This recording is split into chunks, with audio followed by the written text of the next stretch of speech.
Bueno, ya en particular en este video vamos a empezar a trabajar un poco los contenidos que tenemos en esta materia. Vamos a hablar sobre la comunicación, qué es la comunicación. Nosotros la comunicación lo entendemos como un elemento humano fundamental, tan importante como respirar. ¿Por qué tan importante? Porque sin comunicación no sería posible que existiese la sociedad. Es la base misma. Es decir, nosotros todos los días nos estamos comunicando con otras personas, estamos interactuando, estamos intercambiando ideas, opiniones. Es lo que nos permite a nosotros desarrollarnos como personas mediante el intercambio, mediante el vínculo con otras personas. La comunicación en las últimas décadas, como ustedes saben, ha cambiado mucho, producto del avance de las nuevas tecnologías de la información y la comunicación, desde esas reuniones familiares que se hacían antiguamente en torno, y que se siguen haciendo en algunos casos en torno al televisor, hasta hoy en día cómo interactuamos con otros mediante el celular, el WhatsApp. Ha modificado incluso nuestros hábitos, nuestras maneras de movernos por el mundo. Resulta casi impensado en muchos casos salir sin el celular. Y a medida que van pasando las generaciones y vemos a gente más joven, la dependencia en cuanto a la tecnología es muchísimo mayor.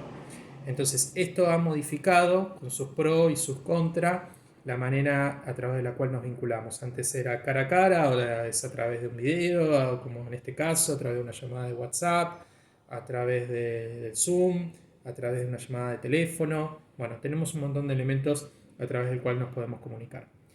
En un proceso comunicativo entran en juego un montón de elementos que ustedes lo van a tener en el texto. Hay un gráfico que es muy claro en ese sentido. Yo se los muestro acá para ir explicándolos brevemente. Por un lado, uno de los elementos que forma parte del proceso comunicativo es el emisor, que tiene muchos nombres. Nosotros lo conocemos principalmente como emisor o enunciador, que es quien emite o quien enuncia, quien produce el mensaje. Por ejemplo, en este video, el enunciador soy yo, que es quien está transmitiendo un mensaje.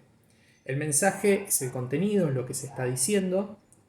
Por el otro lado, el código es el sistema de signos a través del cual nos comunicamos. Por ejemplo, un sistema de signos sería la lengua española. Es importante que el código sea compartido entre el emisor y el receptor para que se pueda entender el mensaje. Hay otro sistema de signos, no solamente la lengua. Existe el sistema de signos a través de las señas. Las señales de tránsito en sí representan un sistema de signos, el código Morse, por dar unos cuantos ejemplos. Bueno, acá particularmente nuestro sistema de signos es a través de la lengua española.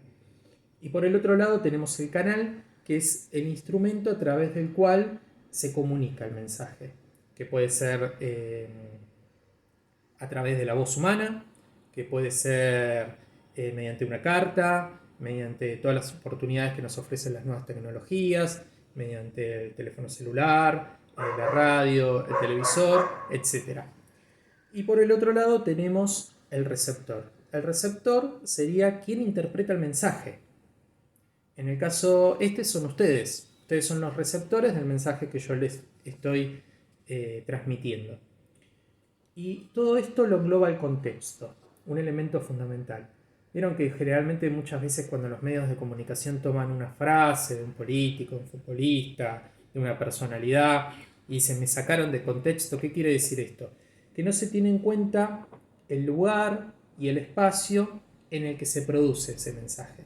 El contexto es fundamental para entender lo que se quiere transmitir.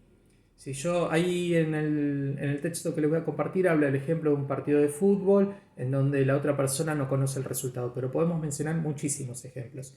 Fíjense lo que pasa en la Argentina con la palabra gato. La palabra gato tiene múltiples significados, desde un animal doméstico hasta un elemento para levantar objetos pesados que se utiliza mucho con el tema de los automóviles. Tiene un significado para referirse a los hombres, que sería un nombre langa, y también un significado peyorativo para las mujeres. Entonces esa palabra en sí depende mucho del contexto para poder ser interpretada correctamente. Ni hablar de mensajes más complejos, de oraciones, de párrafos, de discursos. Entonces el contexto es fundamental para entender la comunicación. Por último, para mencionarles en este video, la diferencia entre lo que es la comunicación y lo que es la información. Cuando nosotros hablamos de comunicación, es todos los elementos que mencionábamos antes, pero hablamos de un emisor que produce un mensaje a un receptor que lo interpreta y que responde, tiene la posibilidad de poder responder este mensaje. Por ejemplo, en el grupo de WhatsApp nosotros llevamos a cabo una comunicación, porque constantemente hay un emisor que produce, un receptor que lo interpreta, que se convierte en emisor y que produce otro mensaje para otros receptores. Entonces, nosotros acá hablamos que la comunicación es bidireccional, porque hay un emisor que produce el mensaje, hay un receptor que lo interpreta y que responde a ese mensaje. ¿Qué pasa con la información? Bueno, la información nosotros decimos que es unidireccional. ¿Por qué? Porque hay un emisor que produce un mensaje y un receptor que lo interpreta. ¿Bien? Pero el receptor no cuenta con la posibilidad de interactuar con el emisor. Por ejemplo, cuando leemos un folleto, o cuando leemos una noticia, o cuando vemos generalmente, no siempre, pero cuando vemos generalmente un programa en la televisión, en la radio, que nuestro margen de participación es muy escaso. Entonces, la información es principalmente transmisión de datos de un emisor a un receptor que es pasivo y que no puede intervenir en el proceso comunicativo. Bueno, espero que se haya entendido. Si no, estamos interactuando a través del grupo de WhatsApp.